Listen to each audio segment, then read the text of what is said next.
Minnie. Yan ang pangalan ko. Isang paranormal reporter at investigator. Kumakalap ako ng mga kwentong tungkol sa mga pangyayaring nag-uumapaw sa kababalaghan. Nakakarating ako sa iba't ibang sulok ng Pilipinas para magsaliksik at humanap ng mga saksi sa mga bagay na hindi madaling paniwalaan, ngunit pumupukaw sa imahinasyon. Mga bagay na hindi nasasaklaw ng siyensya at lohika.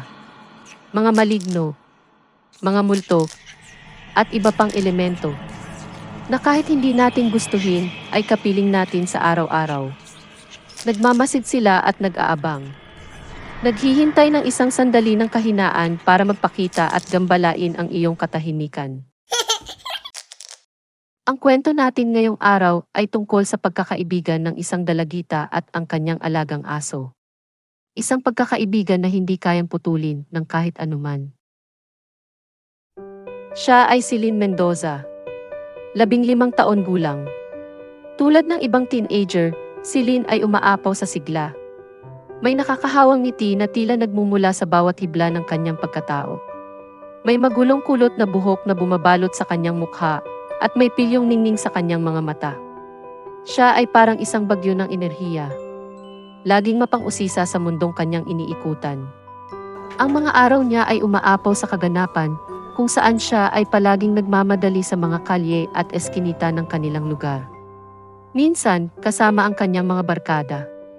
Ang kanilang mga tawa ay maririnig sa buong barangay. Parang mga kampanilya ng simbahan. Nagumapaw sa tuwa at nakakahawang saya. Kadalasan naman, kasama niyang naglalaro ang kanyang asong si Rusty. Hindi lamang alaga si Rusty para kay Lynn. Si Rusty ay kanyang katuwang. Siya ay kanyang karamay. Siya ay kanyang tapat na kaibigan. Isang araw, habang papauwi si Lynn galing sa eskwela, nagulat na lang siya nang may mapansin siyang isang kaganapan. Isang malaking sunog. Mula sa malayo, kitang-kita niya ang malalanggam na kaguluhan ng mga tao. Agad siyang tumakbo patungo sa kanilang bahay. Sa bawat hakbang papalapit, nakikita niya na lumalaki ang apoy. Amoy niya ang nakakasulasok na usok. Sa mabilis niyang takbo, naubos ang hangin sa kanyang dibdib. Nung marating niya ang kanilang kalsada, nakita niya na halos lamunin na ng apoy ang kanilang tahanan. Ang init ng hangin ay sumasampal sa kanyang pisngi. Ang ingay ng mga tao ay nakakadagdag sa kabuluhan ng paligid. Bigla niyang naalala ang kanyang aso. Muntik nang mabuwal siya sa panghihina nang maisip niyang nasa loob pa ng bahay si Rusty. Pilit niyang nilapitan ang nagliliyab na bahay. Ililigtas niya ang kanyang alaga. Pinipigilan siya ng kanyang mga kapitbahay. Pero wala siyang pakialam. Kailangan niyang pumasok. Nang matapos ang lahat, si Lynn ay makikita nating nag-iisa sa harap ng bahay nilang abuna. "Sorry Rusty," ang pahikbi niyang sinabi. "Hindi kita nasagip," ang dagdag niya. "Hindi kita nakita agad. Pinilit kong sagipin ka," sabi ni Lynn habang umaagos ang luha sa kanyang mga mata. Sa gitna ng kanyang pagiyak, may naaninag siyang isang pamilyar na hugis. Si Rusty. Nasa dulo ng kalsada at tila nakatingin sa kanya. "Rusty," ang kanyang pasigaw na tawag. Pero paglingon niya, walang laman ang kalsada.